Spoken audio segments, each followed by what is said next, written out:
Isaías, capítulo 61.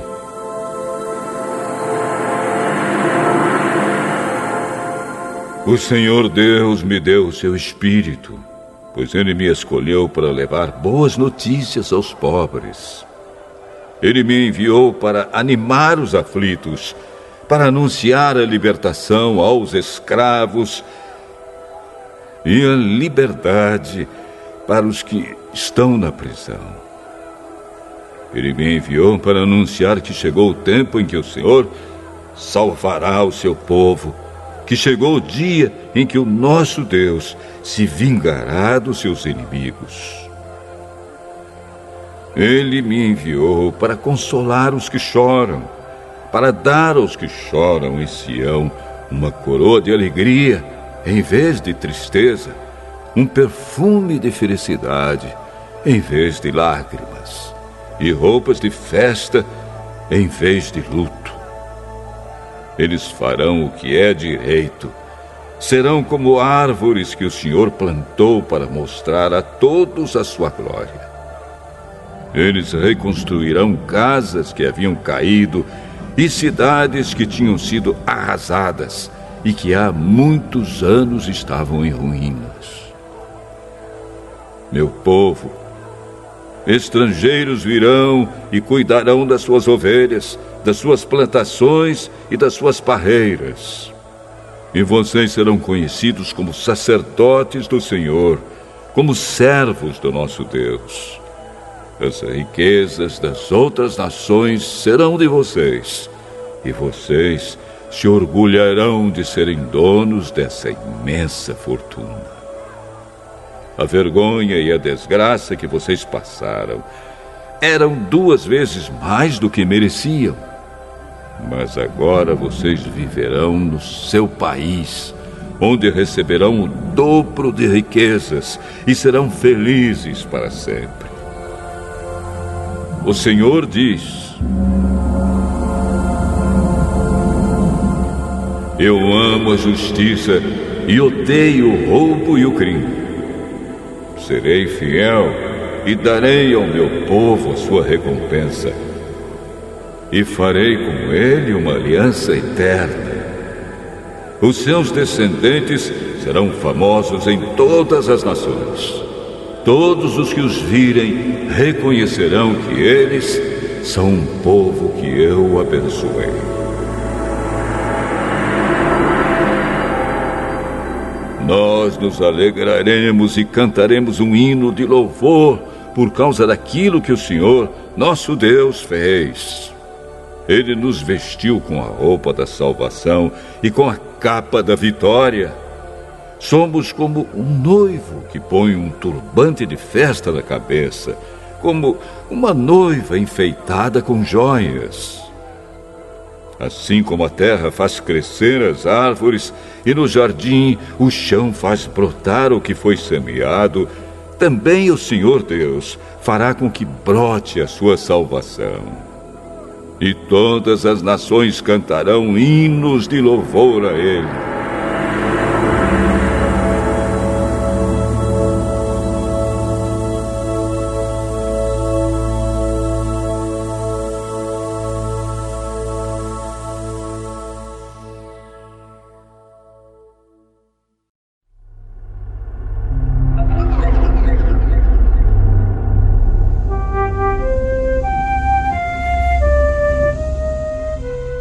Isaías, capítulo 62.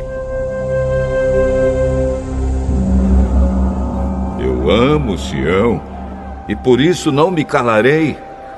Não descansarei até que a sua vitória brilhe como o sol, e a sua salvação brilhe como uma tocha acesa.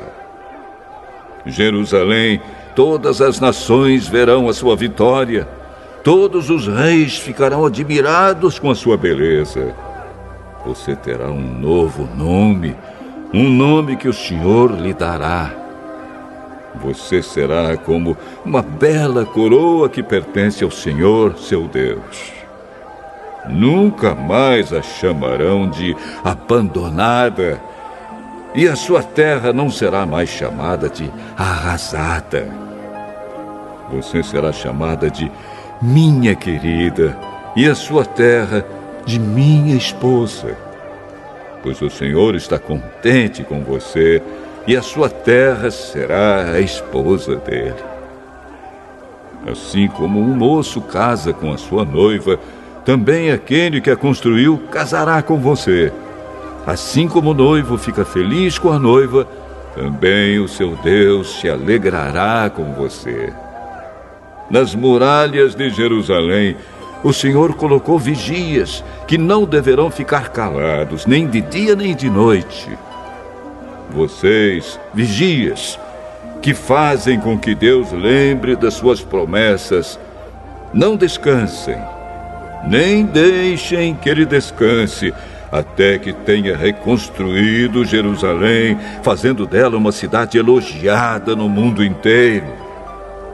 Com seu forte braço direito levantado, o Senhor fez ao seu povo este juramento: nunca mais deixarei que o seu trigo seja comido pelos seus inimigos, nem permitirei que o seu vinho, que vocês fizeram com tanto trabalho, seja bebido por estrangeiros. Vocês mesmos colherão o seu trigo, comerão o pão e louvarão a mim, o Senhor. Vocês mesmos colherão as suas uvas e beberão o vinho nos pátios do meu templo. Moradores de Jerusalém, saiam da cidade e preparem o caminho para o seu povo que está voltando. Aplanem a estrada. Tirem todas as pedras e levantem uma bandeira como sinal para que todos os povos saibam o que está acontecendo. Pelo mundo inteiro, o Senhor anunciou esta mensagem. Digam ao povo de Jerusalém que o seu Salvador está chegando. Ele traz consigo o povo que ele salvou.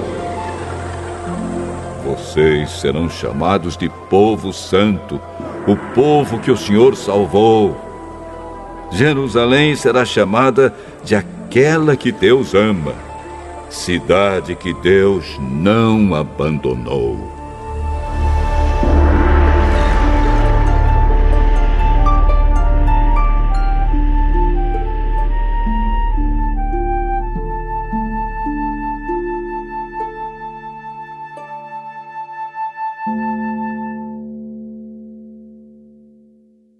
Capítulo 14.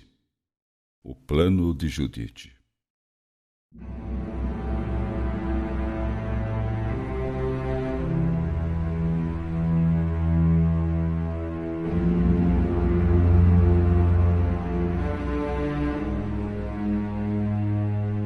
Em seguida, Judite disse ao povo: Escutem, irmãos! Peguem essa cabeça e pendurem na parte mais alta da muralha da cidade. De manhã cedo, logo que o sol nascer, que todos os que podem lutar peguem as suas armas e saiam da cidade. Depois, escolham o chefe e façam de conta que estão planejando descer a montanha, a fim de atacarem o campamento dos assírios.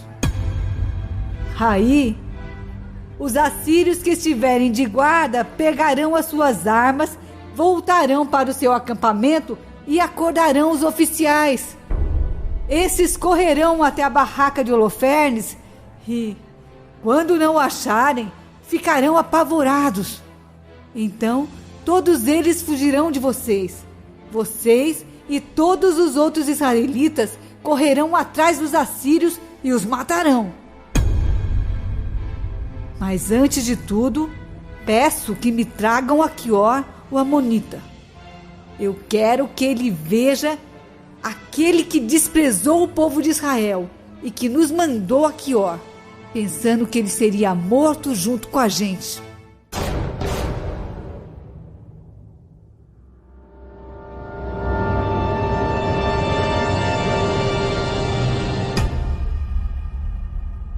Aquior se torna israelita.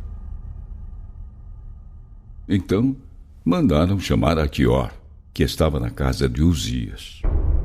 Quando ele chegou e viu no meio do povo um homem segurando a cabeça de Holofernes, caiu desmaiado no chão. Algumas pessoas o ajudaram a ficar de pé. Então, ele se ajoelhou aos pés de Judite, encostou o rosto no chão e disse: que todas as famílias da Judéia a louvem, e que todos os povos estrangeiros tremam de medo quando alguém disser o seu nome. Agora, me conte tudo o que a senhora fez nesses dias. Judite ficou no meio do povo e contou tudo o que havia feito desde o dia em que tinha saído de Betúlia até aquela hora. Quando ela acabou de falar, o povo deu gritos de alegria que foram ouvidos na cidade inteira. Aquior ouviu tudo o que Deus de Israel tinha feito e, na mesma hora, creu firmemente em Deus. Foi circuncidado e ficou fazendo parte do povo de Israel. E até o dia de hoje, os seus descendentes são israelitas.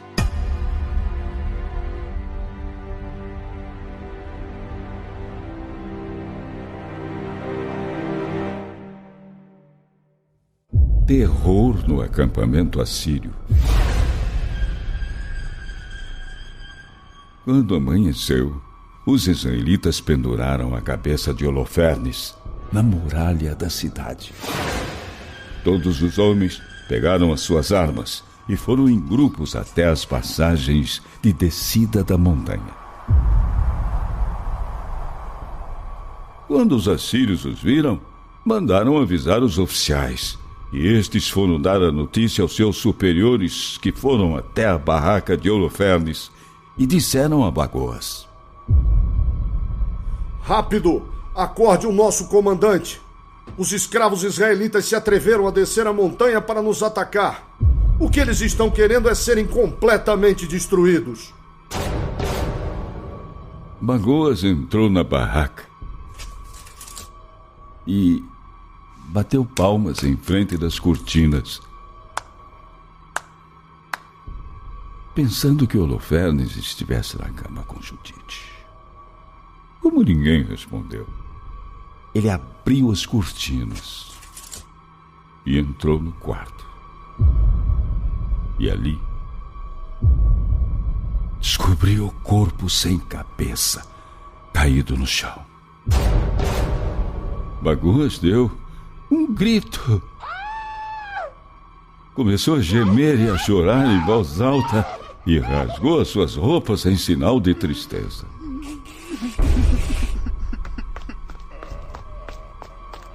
Entrou na barraca em que Judite havia ficado, mas não a encontrou.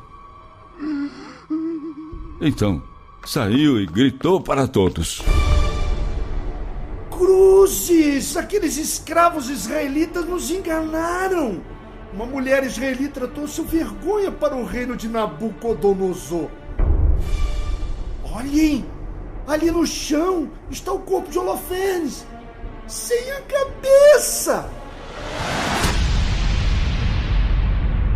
Quando os oficiais viram isso, ficaram desesperados e rasgaram suas roupas em sinal de tristeza.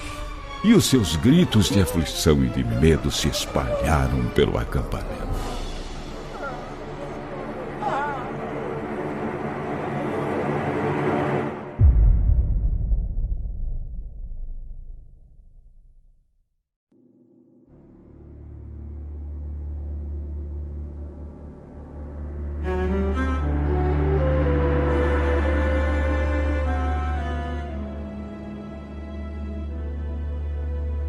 Atos, capítulo 24. 5 dias depois, o grande sacerdote Ananias foi até Cesareia com alguns líderes do povo e com um advogado chamado Tértulo. Eles se apresentaram ao governador Félix para fazer acusações contra Paulo. Depois que Paulo foi chamado, Tértulo começou a acusação. Excelentíssimo senhor governador, o seu governo nos tem trazido um longo tempo de paz. E graças à sua sábia administração, muitas reformas necessárias estão sendo feitas para o bem deste povo. Somos muito agradecidos por tudo aquilo que temos recebido em todas as ocasiões e em todos os lugares. Mas não quero tomar muito do seu tempo. E por isso peço que tenha a bondade de nos escutar apenas um pouco mais. Nós achamos de fato que este homem é uma peste. Ele provoca desordens entre os judeus do mundo inteiro e é também o líder do partido dos nazarenos. Além disso, tentou profanar o templo. E então nós o prendemos. Nós íamos julgá-lo de acordo com a nossa lei, mas o comandante Lísias veio e o tirou de nós à força. Aí o próprio Lísias mandou que os acusadores viessem até aqui e fizessem a acusação diante do Senhor. Se o Senhor fizer perguntas a este homem, ele mesmo confirmará todas as acusações que estamos fazendo contra ele. Então os judeus concordaram, dizendo que tudo era verdade. O governador fez sinal para que Paulo falasse. Então ele disse: Eu sei que há muitos anos o Senhor é juiz do povo judeu. E por isso eu me sinto à vontade para fazer a minha defesa na sua presença. Como o Senhor mesmo pode comprovar, faz apenas 12 dias que fui a Jerusalém para adorar a Deus. Os judeus não me viram discutindo com ninguém nos pátios do templo, nem agitando o povo nas suas sinagogas ou em qualquer outro lugar da cidade. E eles não podem provar nenhuma das acusações que agora estão fazendo contra mim. Porém, uma coisa confesso ao Senhor: eu sigo o caminho que os judeus dizem ser falso. Mas é desse modo que sirvo ao Deus dos nossos antepassados. Creio em tudo o que está escrito na lei de Moisés e nos livros dos profetas. Eu e os meus acusadores temos esta mesma esperança em Deus. Todos vão ressuscitar, tanto os bons como os maus. Por isso faço tudo para sempre ter a consciência limpa diante de Deus e das pessoas. E Paulo continuou: Depois de ter ficado fora de Jerusalém durante alguns anos, voltei para lá a fim de levar algum dinheiro para o meu próprio povo e para oferecer sacrifícios. Quando estava fazendo isso, depois de eu ter acabado a cerimônia de purificação, alguns judeus me encontraram na área do templo. Não havia muita gente comigo, nem desordem. Porém, alguns judeus da província da Ásia estavam lá. São eles que devem se apresentar diante do Senhor e fazer as acusações, se é que tem alguma coisa contra mim. Ou então, que estes homens que estão aqui digam se quando eu estive diante do Conselho Superior, eles me acharam culpado de qualquer crime. Quando estava de pé diante deles, eu apenas disse em voz alta: Hoje estou sendo julgado por vocês porque creio que os mortos vão ressuscitar. Então Félix, que estava bem informado a respeito do caminho, deixou a questão para depois, dizendo a eles: Quando o comandante Lísia chegar, eu resolverei o caso de vocês. Ele mandou que o oficial pusesse um guarda para tomar conta de Paulo e ordenou que lhe dessem alguma liberdade e licença para receber ajuda dos amigos. Alguns dias mais tarde, Félix veio com Drusila, a sua esposa, que era judia. Mandou chamar Paulo e ouviu falar a respeito da fé em Cristo Jesus. Mas quando Paulo começou a falar sobre uma vida correta, o domínio próprio e o dia do juízo final, Félix ficou com medo e disse: Agora pode ir. Quando eu puder, chamarei você de novo.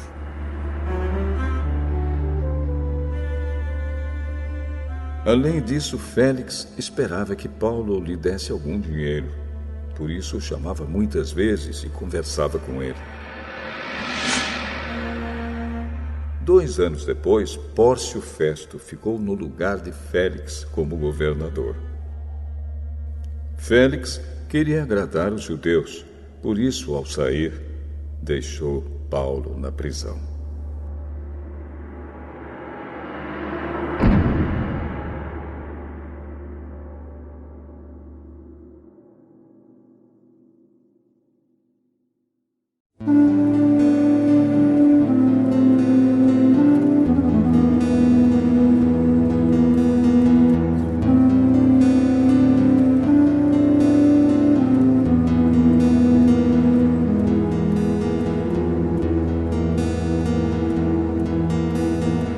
Atos, capítulo 25.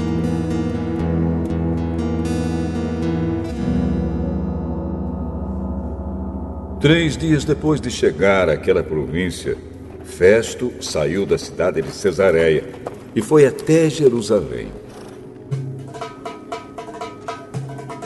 Os chefes dos sacerdotes e os líderes judeus apresentaram lá as suas acusações contra Paulo e pediram a Festo o favor de mandar trazer Paulo para Jerusalém. É que eles tinham combinado matar Paulo no caminho. Mas Festo respondeu: Paulo está preso em Cesareia e eu logo voltarei para lá. Que os líderes de vocês me acompanhem até lá e o acusem, se é que ele fez algum mal. Festo passou 8 ou 10 dias entre eles e depois voltou para Cesareia.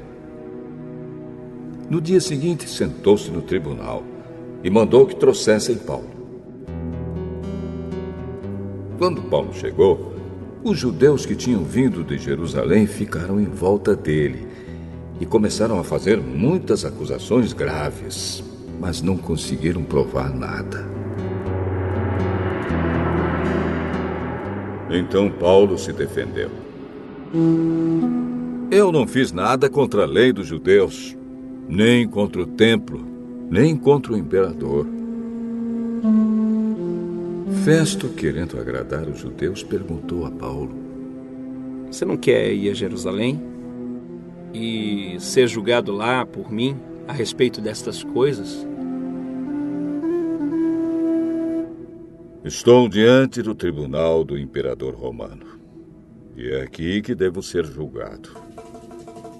Não fiz mal nenhum aos judeus, como o senhor sabe muito bem. Se não respeitei a lei, ou se fiz alguma coisa que mereça a pena de morte, estou pronto para morrer. Mas, se o que dizem contra mim não é verdade, ninguém pode me entregar a eles. Portanto, apelo para o imperador. Então Festo, depois de conversar com seus conselheiros, disse: Já que você apelou para o imperador, então irá para o imperador.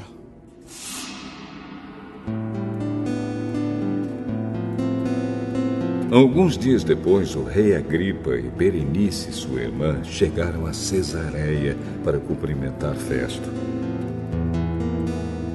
Quando já fazia alguns dias que eles estavam lá, Festo contou ao rei o caso de Paulo. Está aqui um homem que Félix deixou como prisioneiro. Quando fui a Jerusalém, os chefes dos sacerdotes e os líderes dos judeus fizeram acusações contra ele. E me pediram que o condenasse.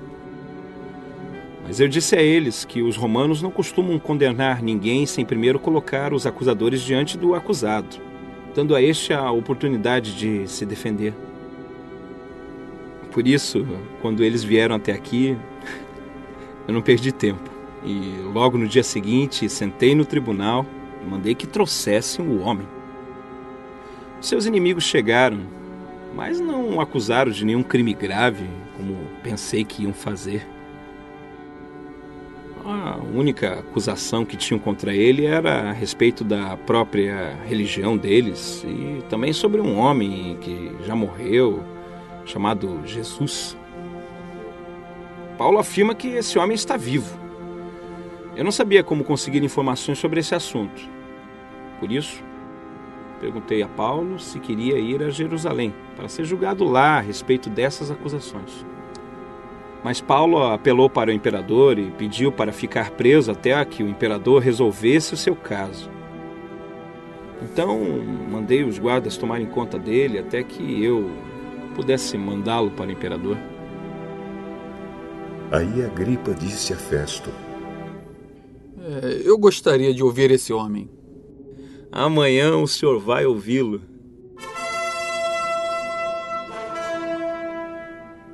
No dia seguinte, Agripa e Berenice chegaram com grande cerimônia e pompa. Entraram na sala de audiências com os chefes militares e os homens mais importantes da cidade. Festo mandou que trouxessem Paulo e disse: Rei Agripa e todos os que estão aqui, vejam este homem. É contra ele que todos os judeus, tanto daqui como de Jerusalém, estão fazendo acusações diante de mim. Eles insistem em dizer que este homem deve morrer, mas eu acho que ele não fez nada para ser condenado à morte. Como ele mesmo pediu para ser julgado pelo imperador, resolvi atendê-lo. Porém, até agora não sei bem o que escrever a respeito dele ao imperador. Então eu trouxe aqui, diante dos senhores, e especialmente diante do senhor, rei Agripa, a fim de lhe fazer perguntas. Assim terei alguma coisa para escrever. Pois acho absurdo mandar um prisioneiro sem explicar claramente as acusações que existem contra ele.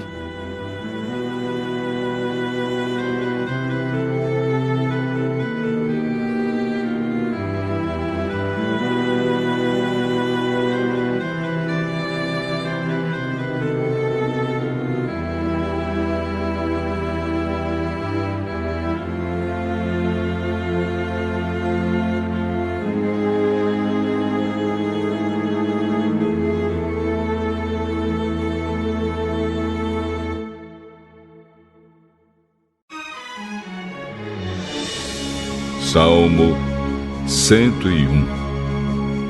Salmo de Davi. Eu canto a respeito da fidelidade e da justiça. Canto hinos a ti, ó Senhor Deus. Serei honesto em tudo o que fizer. Quando virás para te encontrares comigo? Viverei uma vida correta na minha casa e não deixarei que entre nela nenhum mal.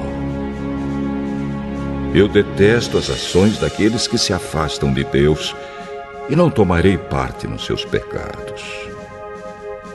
Afastarei de mim pensamentos desonestos e não terei nada a ver com a maldade.